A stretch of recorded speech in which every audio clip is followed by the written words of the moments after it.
Good morning students. ये आपकी class 6 की हिंदी की बुक है rangoli. Today I will teach you 10th chapter प्रायश्चित। आज आप लोगों को प्रायश्चित जो चैप्टर है उसके बारे में पढ़ना है एंड हम आप लोगों को बताएंगे कि प्रायश्चित ये जो चैप्टर है इसमें क्या स्टोरी है। तो जो प्रायश्चित वर्ड है वो इसका मतलब है कि किसी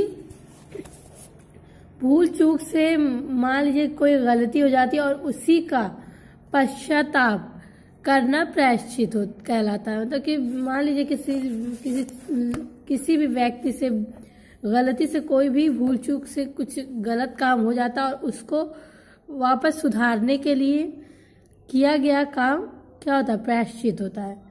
तो चले प्रायश्चित के बारे में जानते हैं। प्रायश्चित जो है वो भगवती चरण वर्मा जो इस कहानी के प्रसिद्ध लेखक हैं उन्हीं की ये कहानी है।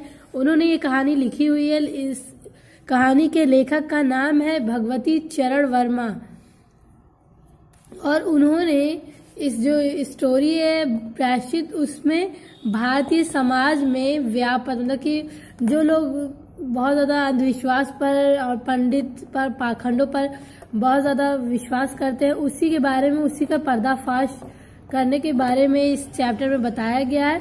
और ये स्टोरी है एक बिल्ली और एक बहू की स्टोरी बताई गई है इसमें। चले स्टार्ट करते हैं।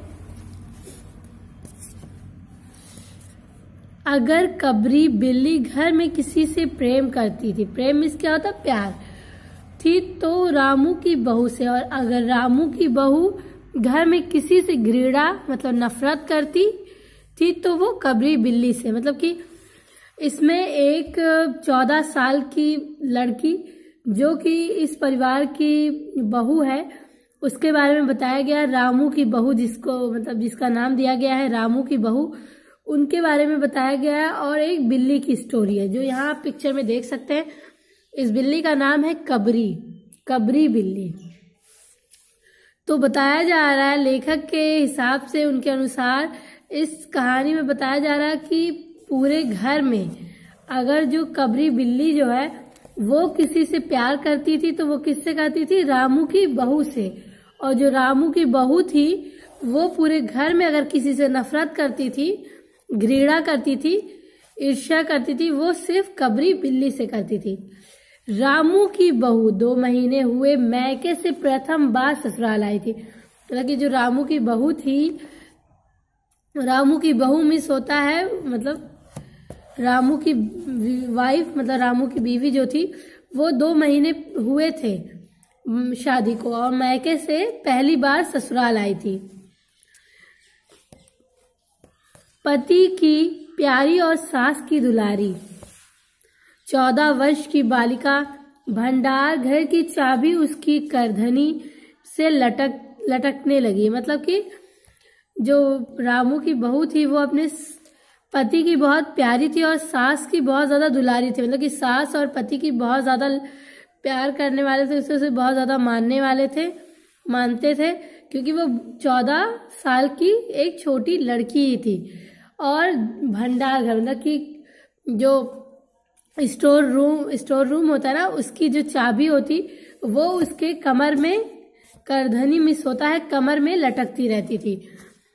नौकरों पर उसका हुक्म चलने लगा और रामू की बहू घर में सब कुछ, सास जी ने माला ली और पूजा पाठ में मन लगाया। वो उसका हुक्म नौकरों पे चलेगा। मतलब कि जो भी वो हुक्म नौकरों को देती, नौकर उसकी बात मानते थे और सही सब कुछ करते थे। और सब कुछ रामू की बहू का हो जाता, मतलब कि उसी के हिसाब से होता है। और सास जो होती है वो अपना बैठ के माला गिनती है, पूजा पाठ में लगी रहती है, वो सिर्फ पूजा पाठ में लगी रहती है। लेकिन रामू की बहू ठहरी 14 वर्ष की बालिका, कभी भंडार घर खुला है तो कभी भंडार घर में बैठे बैठे सो गई। कबरी बिल्ली को मौका मिला, घी दूध पर अब वह जुट गई। रामू की बहू की जान आफत में और कबरी बिल्ली के छक्के पंजे, मतलब कि लेकिन बताया जा रहा है कि सब कुछ रामू की बहू के हाथ में तो था, लेकिन रामू की बहू तो छोटी लड़की ही तो थी, भले ही सब कुछ वो संभाल लेती थी, बट अभी तो वो छोटी थी, इस वजह से कभी कभी वो भूल जाती थी। कभी वो स्टोर रूम ऐसे खुला छोड़ देती थी और कभी कभी वहीं बैठे बैठे सो जाती थी।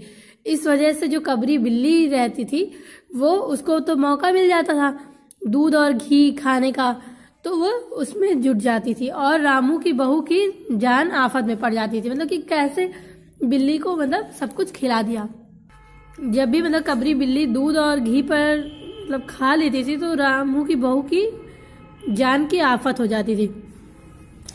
रामू की बहू हांडी में घी रखते रखते जींस देने गई और दूध नदारद, मतलब कि इधर रामू की बहू जो थी वो हांडी जो होती है उसमें घी रख के ही जाती है और उधर वहाँ जींस देने के लिए जाती है और उधर घी सारी साफ हो जाती है, दूध और घी सारा साफ हो जाता है।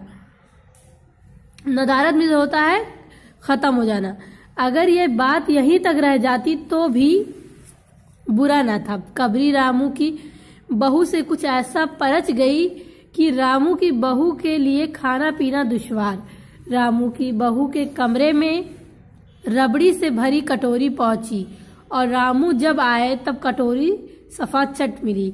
बाजार से बलाई आई और जब तक रामू की बहू ने पान लगाया बलाई गायब। मतलब कि कहा जाता है कि जैसे वो उधर रामू की जो बहू थी वो जैसे ही हांडी में घी रखा जाती है उधर जींस देने के लिए, उधर दूध गायब हो जाता है। मतलब कि कबरी बिल्ली उसको पी लेती है और कहती है कि इतने पे ही बात नहीं खत्म होती।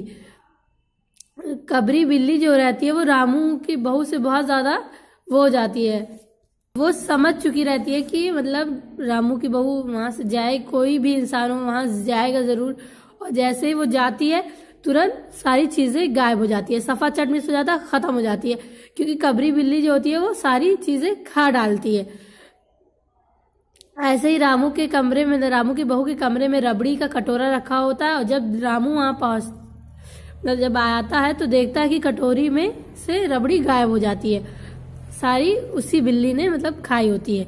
और बाजार से बलाई आती है कि पान में लगाकर खाया जाएगा और उधर देखा जाता है कि वो भी गायब हो जाती है। रामू की बहू ने तय कर लिया कि या तो घर में वही रहेगी या फिर कबरी बिल्ली ही। मोर्चा बंदी हो गई और दोनों सतर्क। बिल्ली फांसने का कटघरा आया, उसमें दूध, मलाई, चूहे और बिल्ली को स्वादिष्ट लगने वाले विविध प्रकार के व्यंजन रखे गए। मतलब कि रामू की बहू ने मतलब कि तय किया, एक प्लान बनाया और कहा कि घर सबसे बोला कि मतलब घर में या तो वो रहेगी या तो मैं, और उसको फंसाने के लिए उन्होंने एक प्लान सोचा तो कटघरा लेके आए। मतलब कटघरा एक लेके आए और उसमें दूध, मलाई, चूहे और बिल्ली को मतलब पसंदीदा बिल्ली के जो पसंद वाले भोजन है, खाने होते हैं, वो अलग अलग तरीके के लाए गए। लेकिन बिल्ली ने उधर निगाह तक न डाली। इधर कबरी ने सरगर्मी दिखाई। अभी तक तो वह रामू की बहू से डरती थी, पर अब वह साथ लग गई, लेकिन इतने फासले पर कि रामू की बहू उस पर हाथ ना लगा सके। मतलब कि वो जानती थी कि ये सब मुझे फांसने के लिए, मुझे मतलब पकड़ने के लिए किया। इस वजह से कबरी जो होती है वो उस सारे खाने पर, अच्छे अच्छे भोजन पे, दूध, मलाई, सब चीज़ों पर उस तरफ ध्यान ही नहीं मतलब देती है और ना ही उधर निगाह डालती है। और वो पहले तो उससे, रामू की बहू से डरती थी, लेकिन अब वो मतलब उसको, रामू की बहू को जान गई थी और इस वजह से वो उधर की तरफ जाती भी नहीं है। कबरी के हौसले बढ़ जाने से बहू को घर में रहना मुश्किल हो गया। उसे मिलती थी सास की मीठी झिड़कियां और पति देव को मिलता था रूखा सूखा भोजन। मतलब कि कबरी जो बिल्ली थी वो, उसका हौसला बढ़ गया था। वो ऐसे ही मतलब कि खाया करती थी, चोरी छुपे करके खाया करती थी। और इसकी वजह से जो रामू की बहू थी उसका घर में रहना बहुत मुश्किल हो गया था, क्योंकि उसे हमेशा अपनी सास की मतलब झड़कियाँ, मतलब ऐसे छोटे मोटे ताने मिला करते थे। और उसके जो पति थे उनको हमेशा रूखा सूखा ही खाना मिलता था, भोजन मिलता था। एक दिन की बात है, बहू ने रामू के लिए खीर बनाई। पिस्ता, बादाम, मखाने और तरह तरह के मेवे दूध में औटाए गए। सोने का वर्क चिपकाया गया और खीर से भरकर कटोरा कमरे के एक ऊंचे ताक पर रखा गया, जहां बिल्ली ना पहुंच सके। रामू की बहू इसके बाद पान लगाने में लग गई। मतलब कि एक दिन मतलब रामू की बहू ने सोचा कि रामू के लिए क्यों ना खीर बनाई जाए। तो फिर खीर बनाने के लिए उसने बहुत सारी मेहनत की। मतलब कि खीर में पिस्ता, बादाम, मखाने और भी सारे मेवे तरह तरह के उसने उस दूध में खूब ज़्यादा पकाया खीर के लिए। और उसके बाद उस पर सोने के वर्क भी चिपकाए गए और खीर को कटोरे में डालकर कमरे के सबसे ऊपर वाले हिस्से पर उसे रख दिया, जहां पर बिल्ली ना पहुंच सके। और फिर वो अपने दूसरे कामों में जैसे पान लगाने वो चली गई। उधर कमरे में बिल्ली आई, ताक के नीचे खड़े होकर ऊपर कटोरे की ओर देखा। सूंघा, माल अच्छा है। ताक की ऊंचाई अंदाजी और देखा कि रामू की बहू पान लगा रही है। पान लगाकर रामू की बहू सास जी को पान देने चली गई और कबरी ने छलांग मारी। पंजा कटोरे में लगा और कटोरा झनझनाहट की आवाज के साथ फर्श पर, मतलब कि इधर जब वो पान लगाने चली जाती है, उधर देखती है कि कबरी बिल्ली उसमें कमरे में आती है और नीचे से वो देखती है, मतलब खड़े होकर देखती है ऊपर कटोरे की ओर और सूंघती है, कहती है माल अच्छा है। और फिर अंदाजा लगाती है, अंदाजे के साथ मतलब छलांग लगाने के लिए वो अंदाजा लगाती है। और फिर देखती है कि रामू की बहू उधर अपने सास को पान देने के लिए चली जाती है और इधर वो ऐसी छलांग मारती है कि कटोरा उसके पंजे में लगता है, उसका पंजा कटोरे में लगता है और कटोरा झंझनाहट की आवाज से, जैसे बर्तन की आवाजें होती है वैसे वो करके फर्श पर गिर जाता है। आवाज रामू की बहू के कानों में पहुंची। सास के सामने पान फेंक कर वह दौड़ी। क्या देखती है कि फूल का कटोरा, टुकड़े टुकड़े खीर फर्श पर और बिल्ली डरकर खीर उड़ा रही है। रामू की बहू को देखते ही कबरी चंपत मतलब भाग जाती है। आवाज जब रामू की बहू जो होती है वो आवाज जब उसके कान में जाती है ऐसे मतलब किसी बर्तन के गिरने की, तो वो अपने सास को पान ऐसे फेंक कर सामने उनके ऐसे फेंक कर दौड़ती हुई जाती है और देखती है कि शीशे का कटोरा होता है, फूल का कटोरा मतलब होता है शीशे का कटोरा टुकड़े टुकड़े हो जाता है, टूट कर टुकड़े हो जाता है और खीर जो होती है वो फर्श पर गिर जाती है। यहाँ आप देख सकते हैं।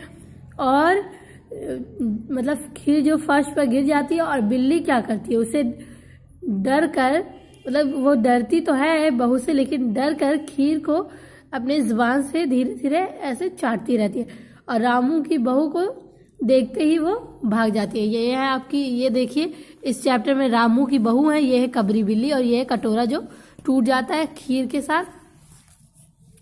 रामू की बहू पर खून सवार हो गया। ना रहेगा बाज ना बजेगी बांसुरी। रामू की बहू ने कबरी की हत्या पर कमर कस ली। रात भर उसे नींद ना आई। किस दांव से कबरी पर वार किया जाए कि फिर जिंदा ना बचे, यही पड़े सोचती रही। सुबह हुई और वह देखती है कि कबरी देहरी पर बैठी बड़े प्रेम से उसे देख रही है। मतलब कि रामू की बहू जो होती है वो बहुत ज्यादा गुस्से में आती है और मतलब उसका बस नहीं चलता कि कैसे वो उसे मतलब मार सके। वो कहती है ना रहेगी बाज ना बजेगी बांसुरी। ना रहेगी बाज ना बजेगी बांसुरी का मतलब है, इसका इस दोहे का अर्थ है कि मतलब जब बिल्ली ही नहीं रहेगी तो उसकी दूध, मलाई, मक्खन, मेवे ये सब कौन खाएगा।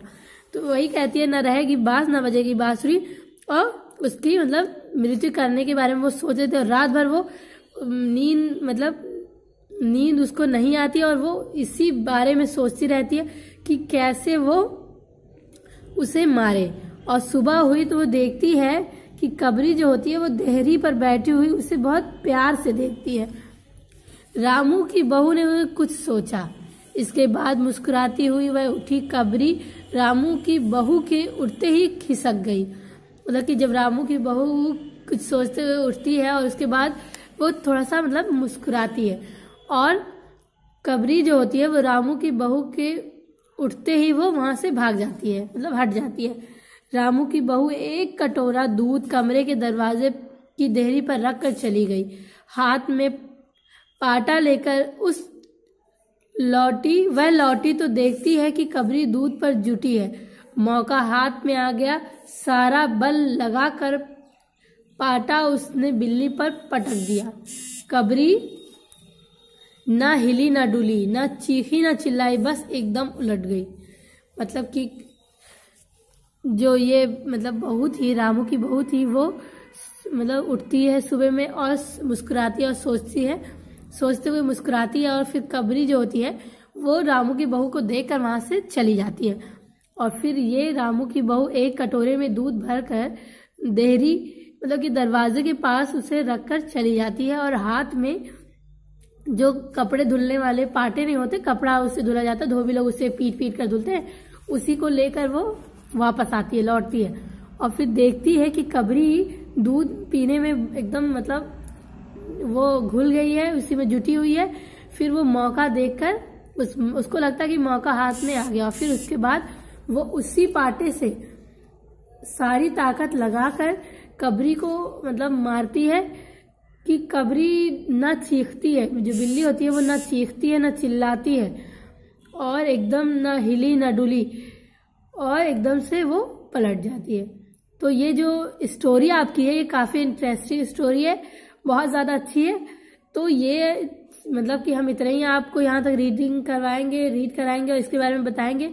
इसके आगे का जो पार्ट है वो नेक्स्ट वीडियो में हम आप लोगों को रीड कराएंगे, उसके बारे में बताएंगे। इतना पहले आप लोग अच्छे से रीड करें, अंडरस्टैंड करें।